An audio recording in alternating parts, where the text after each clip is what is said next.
You know, I've been around for a while. Met some interesting people. Done some crazy things. So you just might think that there's not much that can take me by surprise. You'd be wrong.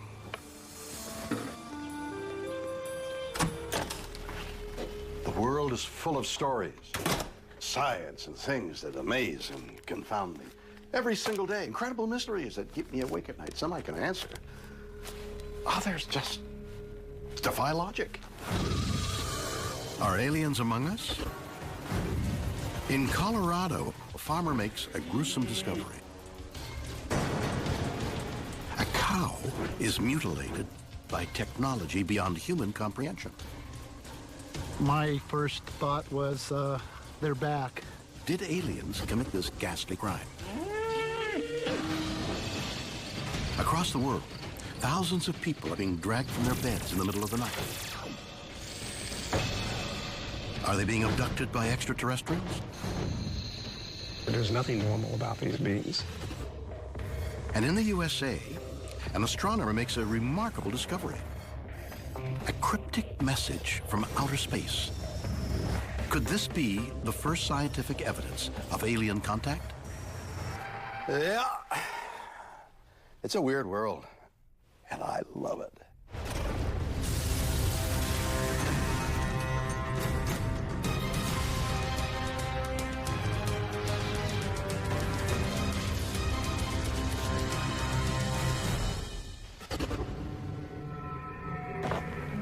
Aliens exist. And what's more, they not only aim to take over our planet, they're already here. And they're breeding with us.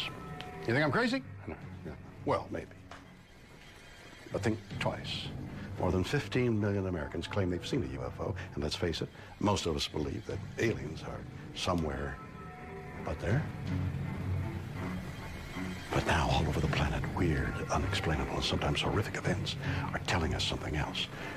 They're not only right here, they're up to no good. Weird, or what? The San Luis Valley is a beautiful corner of Colorado, and home to hundreds of cattle ranchers just like Mike Duran. I grew up in the area here, lived here all my life. But on March 8th, 2009, Mike's perfect world was shattered when one of his prized cows went missing. Last time we saw her was Friday for sure. Sunday when I came to feed, I noticed her little baby was by itself. So I went around the property looking for her, and I did not find her, so I went on a ridge, and on the ridge I could see the whole property very, very good. Finally, Mike finds what he's looking for. But it's not good news. I figured while she came down, she just fell. She just died. Thought to myself, well, she's been a good cow. But on closer inspection, Mike makes a horrifying discovery. And that's when I noticed that her udders had been removed. And then I looked and also noticed that the female organ around the vaginal area had also been cut out. And it's weird because there's no blood around. There are no tracks. It appears Mike's cow has been brutally mutilated. But remarkably, this senseless crime isn't the only one. In the dead of night, someone or something crept onto the Martin property and removed the sex organs and other parts from a 700-pound steer. I don't see anything on this side. Garth Lamb had never seen anything like it. It appears to be something very sharp. During the last century, cattle mutilation has been reported all over the world. The incidents are all chillingly similar. The animal's sexual organs, tongue, eyes, and ears are often missing. Its blood has been drained. And there's no evidence to identify the attacker. Mike believes he knows what is responsible for these vicious mutilations. The cuts are something that you cannot just make with a knife or anything. It looks like it's cut and cauterized at the same time, like a laser cut. My first thought was, they're back. I believe that it's not something from this world. Arkansas State Police Officer Sergeant Rick O'Kelly and Sergeant Doug Fogley are cow mutilation experts. They personally investigated nearly 40 identical cases in Washington County in 1979. We started having a rash of mysterious deaths of livestock, and our job is to determine whether a crime has occurred. I got to review most of the cases in Arkansas, look at their photographs, and go to a few scenes. There were a lot of theories.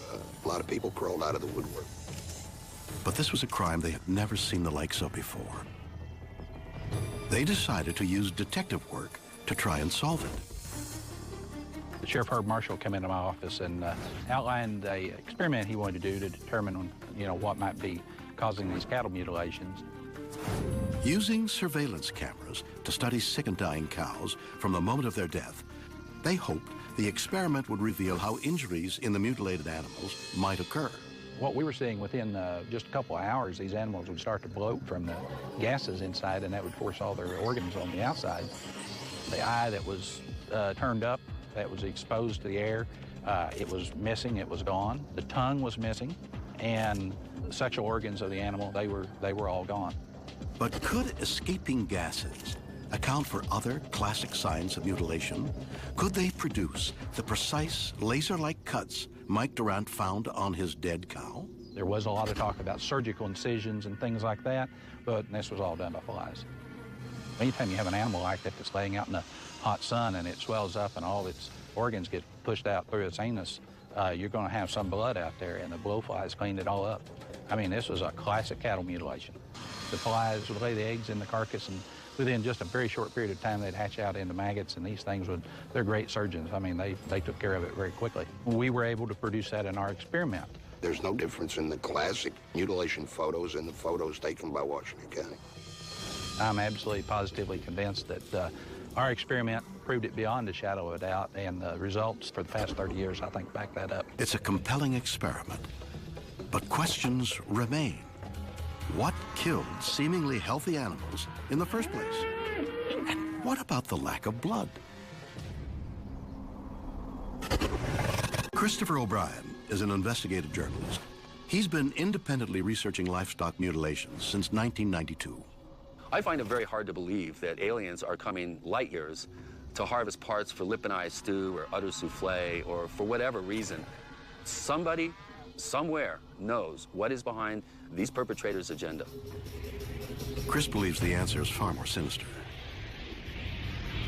We have 350 reports, very good documented reports of helicopter activity in and around cattle mutilation sites. And since then, we've had about 100 more. They are monitoring what I think is a scourge in the food chain, which is known as mad cow disease. Mad cow is a highly infectious and deadly disease that can spread from cows to humans with horrific results. When it's discovered in livestock, all hell breaks loose. Because of the pervasive spread of this disease in England, 6 million head of livestock was slaughtered. And if we do have mad cow loose in the food chain, it stands to reason that there's some quasi-military, possibly a government group, that's going around lifting these cattle from the pasture, doing environmental monitoring to find out how pervasive this is sweeping through cattle herds. Covert government choppers dragging cows away to be tested for mad cow disease. If the government ever let word out that they were doing this and that the food chain had been compromised, you could just imagine what the panic would be in the red meat-eating public, and that's not going to happen. So let's think about this. What have we learned so far? Horrific cattle mutilations are taking place all over the planet. These mysterious and unthinkable crimes have so far been blamed on choppers, kidnapping, mystified animals in the middle of the night, part of a mad cow conspiracy. And if you think that's hard to follow, others will believe the culprits for these heinous crimes are flies. Maybe the idea that these were encounters with aliens isn't so crazy. Have I killed an alien? Worldwide, cattle are being mysteriously mutilated. Is E.T. responsible? The evidence that we have is that alien intelligences are actually sampling the environment through the removal of tissue and glands of animals on a global scale. Philip Hoyle is the director of the Animal Pathology Research Unit in the UK. He believes that not only are aliens guilty, they are more advanced than we can imagine. Some of the weirdest stories we hear from farmers that actually have these mutilations is they see spheres of light, and within those lights, what clearly can only be described as UFOs, and they operate completely differently and unconventionally to any helicopters or any known aircraft. We have some evidence that the perpetrators are actually taking the animals from the farms by using special, what we call transference beams. These beams are an anti-gravity beam, and as soon as the animal is placed in the beam, they are taken on board the craft, where the animals are obviously dissected and then placed back onto the ground. The materials that have been actually removed from the animals are then taken back, obviously, to another location, possibly off-world, to be used in whatever agenda that they might have. Transference beams might account for the lack of evidence surrounding the cows on the ground. But does Hoyle have an answer for the precision surgery? Yes. Some of the actual injuries that we've actually investigated, the technology that's been used is quite frightening, because some of the actual injuries would indicate the tissue has been unzipped, totally different to a scalpel would be used. So it's obviously far in advance of anything we have at the moment on planet Earth. It's clean, precise, clinical, straight-line cuts. Sometimes we discover a black putty paste upon the carcass, and this paste, when analysed, is actually determined to be hemoglobin. It's actually been separated. The white and red corpuscles have been separated by a centrifuge, and that can only be done in a laboratory. Predators can't do it. Philip Hoyle is not only convinced he's right, he thinks the other theories are crazy. If maggots have caused these injuries, what happens when an animal's found within minutes or hours of the last time it's been seen? What's responsible for that? Super maggot? So if aliens are abducting and mutilating our innocent, beloved cows, what do they want with them? I think there is a number of alien intelligences with a vested interest in planet Earth and humanity, and they are monitoring the food chain and the environment through the sampling of genetic materials and tissues taken from animals. So I think that they're not hostile, and they have really got our interest at heart, because if they didn't, we wouldn't be here today. In the end, we are left with more questions than answers. Are cows being mutilated as part of a government conspiracy? Are their injuries the result of natural causes? Or are aliens plotting to take over the planet? This is a true mystery. This is weird, people. This is weird. Or what?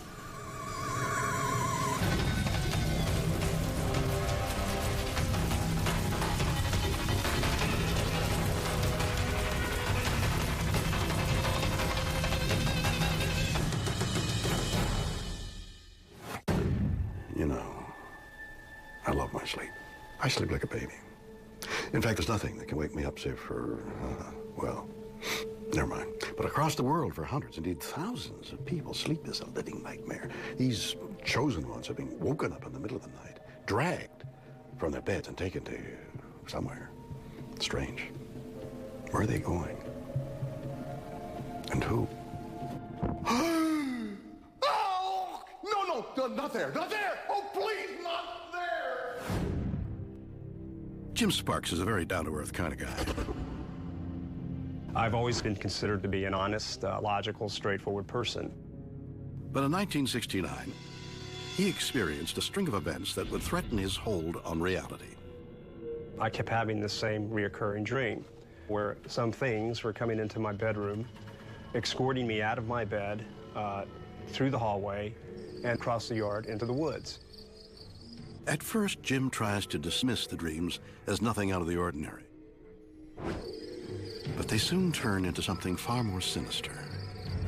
I would be asleep, and I would be instantly paralyzed, and I would hear this loud, whipping, whirling sound inside my head. I was paralyzed, so I couldn't jump up out of bed until the sound was just screaming in my head. And then I would feel a sensation coming up from the pit of my stomach, working its way up to my upper torso. And once it hit the area of my heart would race, you know, like 1,000 miles an hour is what it felt like. And these sensations were gut-wrenching, and I would be screaming inside my head because I couldn't get my vocal cords to work. I don't want to die, I don't want to die. And then you feel a sense of acceleration, and it scared me to death. So you scream inside your head, I don't want to die, I don't want to die, and then you black out. When Jim eventually wakes up, he can't believe where he is. I was in this room, and light was emanating from everywhere, but nowhere specifically. Try to imagine yourself, this average person, finding yourself in a room not knowing where the heck you are and why you're even there. But the one thing Jim does know is he is not alone. Everything was weird. There's nothing normal about these beings. They do things in a very methodical, business-like fashion. They're fast, they're quick, they're to the point, and they're going to tell you things, and when they decide to shed information, it's not always what you want to hear. They did a variety of experiments. There were mental experiments, physical experiments, medical experiments. It was horrifying, it was scary. I didn't know what was going on. I didn't understand what was going on. I just knew that something, for the first time in my life, paranormal was taking place. And I just had I had no frame of reference. I couldn't figure what it was. I had no clue that they were aliens. All I was doing was yelling and screaming is, where am I? Where am I? Why am I here? Who's doing this to me? Suddenly, Jim is no longer an ordinary man. He now has an extraordinary claim. I've been abducted many dozens and dozens and dozens of times over the last 23 years. I understand that there's going to be doubters, but this is real. Susan Clancy is a Harvard psychology researcher. She believes alien abductions are easily explained. Could it be aliens came into your room and took you or touched you or performed sexual experiments? It could be, but it's far more likely that it's an episode of sleep paralysis. Sleep paralysis is a little-known medical condition that affects 1 in 5 Americans. Sleep paralysis is one of the weirdest things that can happen when you're sleeping. In our research, interviewing people who had sleep paralysis experience, most people don't think it was linked to alien abduction. But most people also do report that they wanted to know what it was. And the explanations they generated on their own, for example, I'm going crazy, I'm dying, I'm having a heart attack, there's a robber in the house, and then, of course, there's also the alien abduction possibility. I experienced sleep paralysis once. I was actually writing on sleep paralysis, and I had a new baby, and I was on my couch trying to finish a paper, and I fell asleep. And when I woke up sometime in the middle of the night, I was spinning in the air like a rotisserie chicken, and there were presences in the room.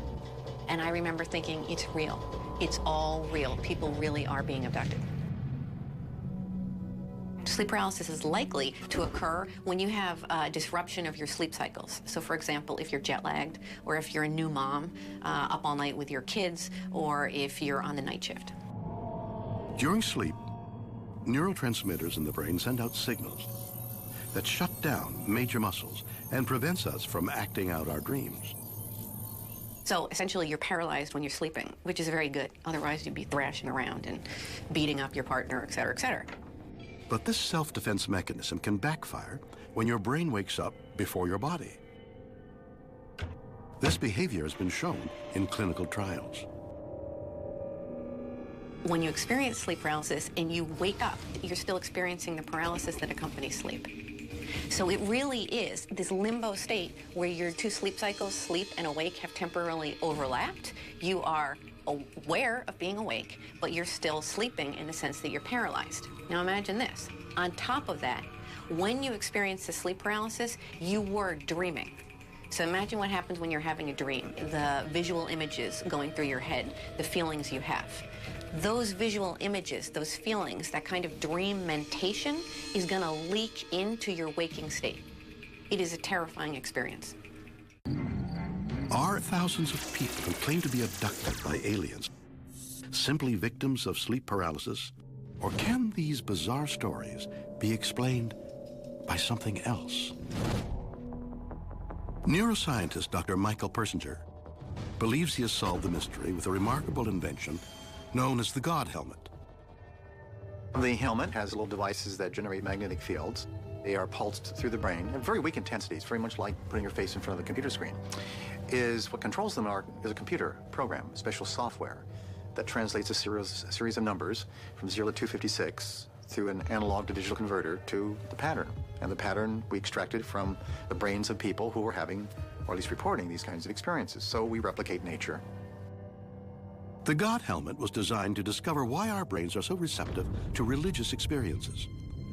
But during a series of experiments in 2005, Persinger discovered it produced something unexpected and weird. And it says you felt the presence of something. Yeah, there's like other things around me. I would say the vast majority say it's an alien thing of something. It's not theirs. These volunteers claimed they were seeing alien entities in the room. Persinger believes these visions were produced when electricity from the God helmet stimulated the temporal lobes on one side of the brain. So here's a human brain. It's shrunk a bit because it's been fixed, but you can see that you have a left side and a right, two hemispheres. It's only when we stimulated the right hemisphere that people started to report these entities.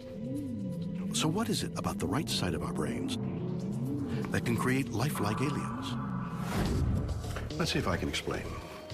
The left and right sides of our brains are noticeably different. If I ask the left side of my brain, who am I?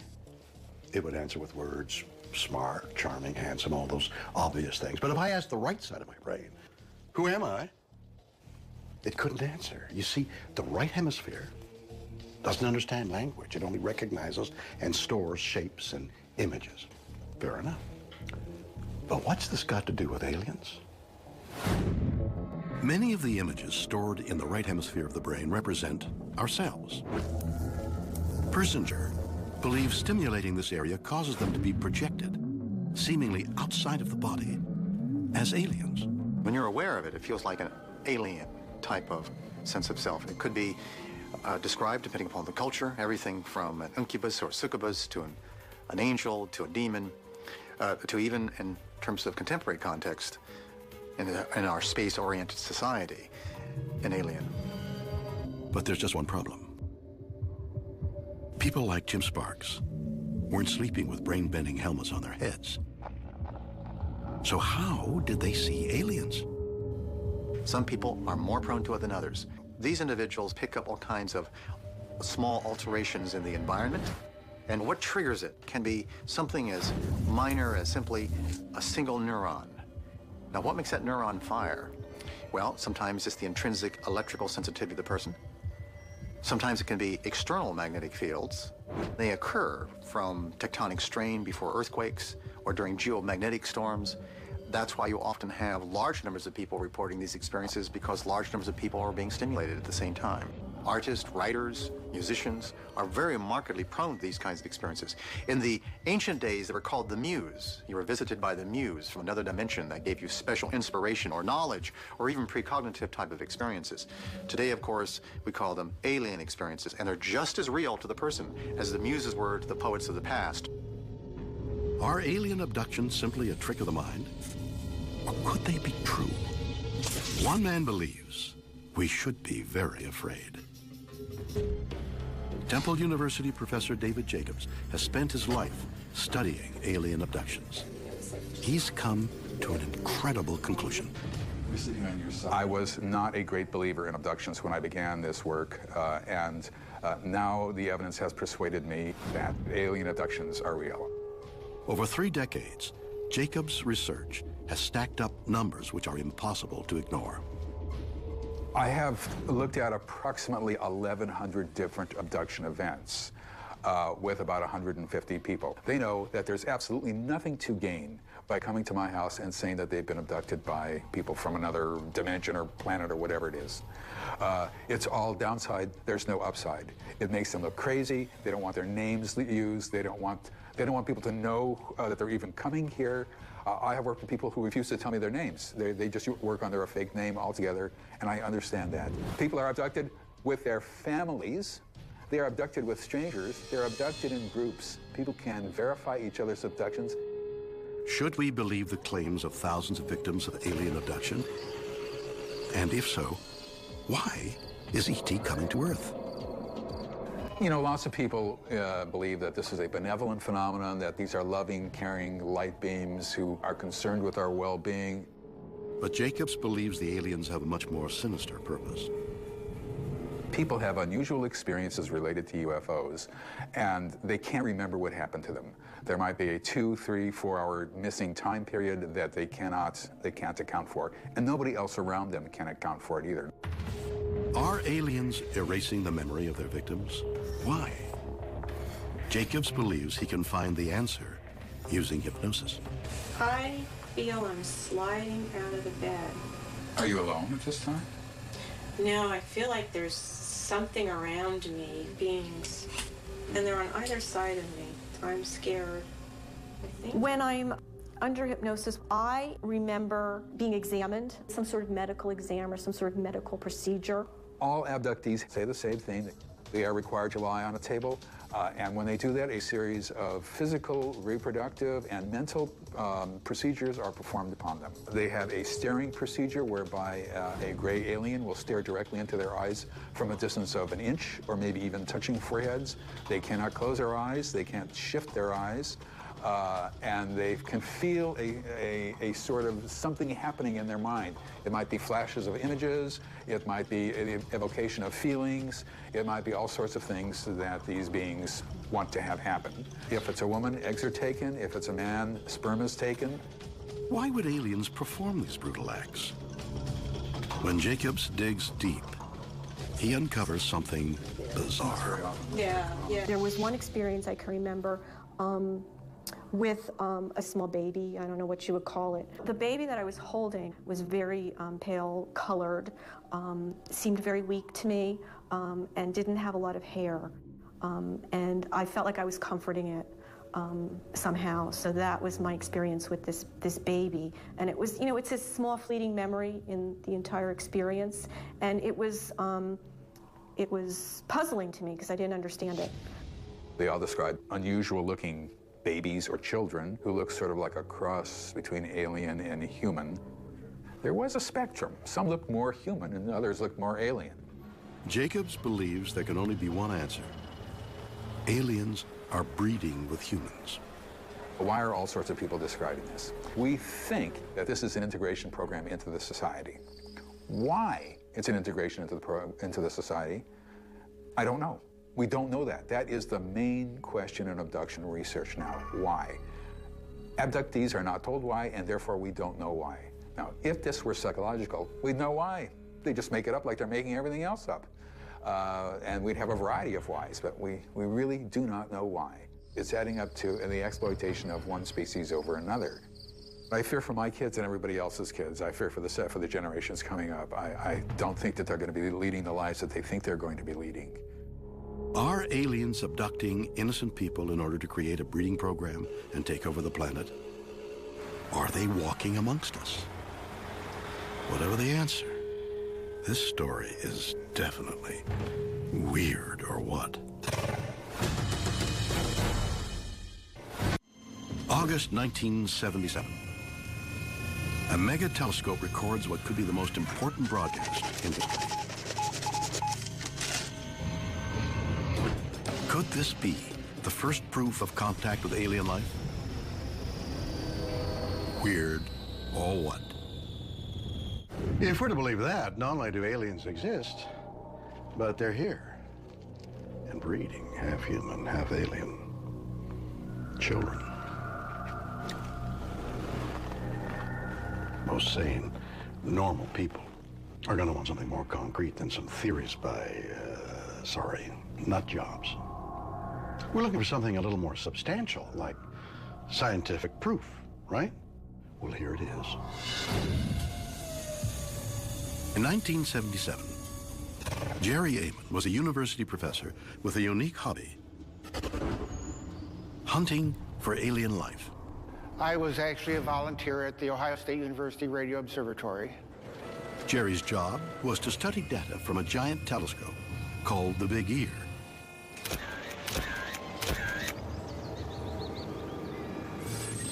Acting like a giant radio antenna, Big Ear hoped to receive a message from outer space. But finding a needle in a cosmic haystack wasn't easy. I'd been looking at the printout for many months, but seen nothing significant. After years of little more than radio silence, at 10:16 p.m. on August 15, 1977, the Big Ear suddenly came to life. For the next 72 seconds, it would pump out a message that could ultimately change the world. I looked at the computer output, and just within 2 or 3 pages, I saw the signal. This was so unusual. Normally, printouts from the big ear contained a few ones and twos, representing weak signals from the lifeless vacuum of space. But what Jerry saw could only be described as weird. I saw 6EQUJ5, a sequence of numbers and letters representing a signal that was rising, reaching a peak, and then falling off. I called the director of the radio observatory. We decided to start looking up known sources of radio waves, planets, satellites, anything we could think of. Nothing matched, not a thing. So I circled it and wrote the word wow. Since we couldn't identify it with anything else, we just started calling it the wow signal. A 72-second message sent to Earth from someone or something deep in outer space? Jerry's right. Wow. Is this what we've been waiting for? Is the wow signal the first indisputable scientific proof that we are not alone? If so, who sent it? And what did it say? Let's think about this for a minute. If you were an alien making contact with Earth, wouldn't you like to make more of a grand entrance? Like they do in the movies? Why bother with something low-tech? You wouldn't put a record on a spacecraft and send it out in some random direction at a relatively slow speed. You know, if you really want to talk to the neighbors on other star systems, you send a signal at the speed of light. Dr. David Grinspoon is an astrobiologist. He believes the wow signal is something we should be very excited about. It seems quite possible to me that the wow signal really is communication from an extraterrestrial intelligence. Did E.T. really call us? And what is it about the wow signal that makes Grinspoon so sure? It's a narrow-band signal, which means all of that energy is in one little radio frequency. It's not spread out. You go a little bit on the dial, one direction or the other, and there's nothing there. Naturally occurring radio waves travel across space in a wide range of frequencies. Narrowband signals are concentrated into one channel, which lets them travel vast distances. But if the wow signal really is a message from an advanced alien civilization, where are they? Well, we know what direction it came from. It came from a point in the sky in the constellation Sagittarius. Sagittarius is a group of stars we can see from the Earth on summer nights. If Grinspoon is right, it could mean the wow signal came from somewhere close within our own galaxy. We're now discovering all these planets around other stars, so we know enough to know that there are billions of planets out there in the galaxy, and there's got to be life out there, and probably lots of it. Remarkably, there's even more mystery surrounding this amazing event. If an alien race did send us a radio beam, they only did it once. We were hoping that the signal would repeat itself. So we covered that strip of sky close to 100 times and didn't see anything again. Astronomer Dan Wertheimer has analyzed the wow signal. He thinks he has the answer. It's an interesting signal, and I'm very proud of what these guys did. They were pioneers early on in the 70s, but I don't think they found ET. But if Jerry Amon didn't find proof of extraterrestrial life, what exactly did he find? A radio telescope is very sensitive, so anything passing over the beam of the telescope we can detect, but it's also unfortunately sensitive to signals that can come in from the side. The radio pollution comes from people with cell phones, television transmitters, radar, airplanes. Every second, human technology produces billions of radio waves. On a radio telescope, most of them are seen as random energy. But the wow signal was a concentrated signal over 72 seconds long. Could anything man-made produce something similar? The answer is yes. And that kind of thing can come from a satellite passing over the dish. As it gets near to the dish, it gets stronger. As it goes go over the dish, it's very strong. And then as it moves away from the dish, it gets weaker. We have hundreds of these things that look very similar to the WOW signal, but they're not ET. Did Jerry Amon mistake a satellite for a message from aliens? It's certainly a plausible explanation. But there's just one big problem. We investigated, all known satellites, and none were in the area at the time of our observation. Could they have missed something? Could there have been a secret military satellite in the area?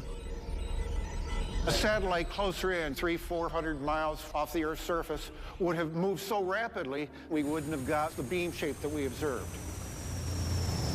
So if it's not a satellite, if it's not some guy on a cell phone or a bad 70s rerun, and if it's not a broadcast from aliens, what else could possibly produce a signal that makes us go, wow?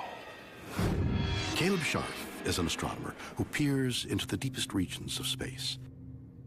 He has seen things that make him believe neither man nor alien made the WOW signal.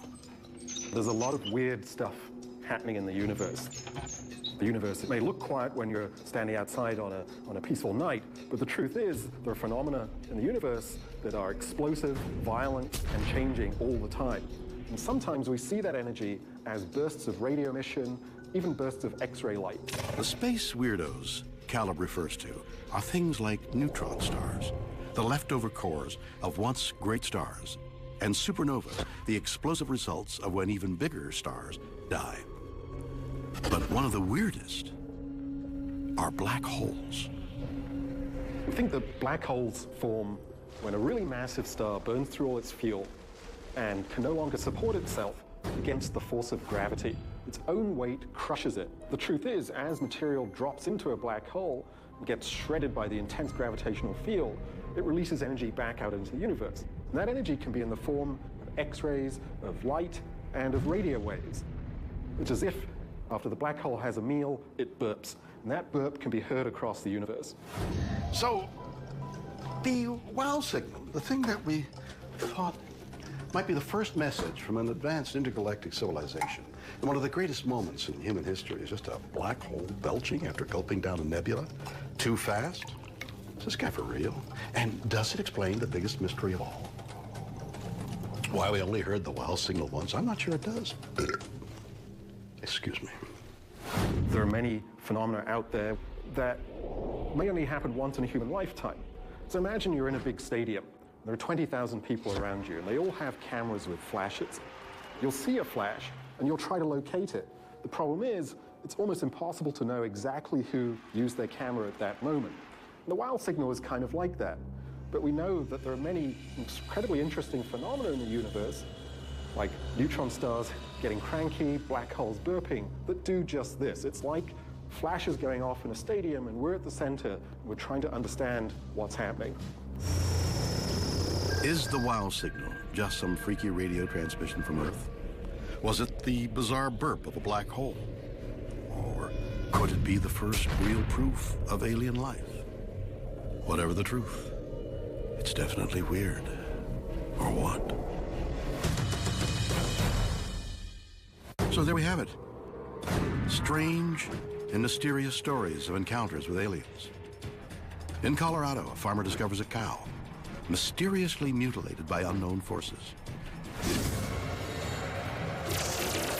In Texas, a man is taken from his bed night after night, abducted and experimented on by beings he cannot comprehend. And in Ohio, an astronomer receives a cryptic message from outer space. Are these bizarre stories evidence of human encounters with aliens? Can we dismiss thousands of eyewitnesses who claim they're true? You decide.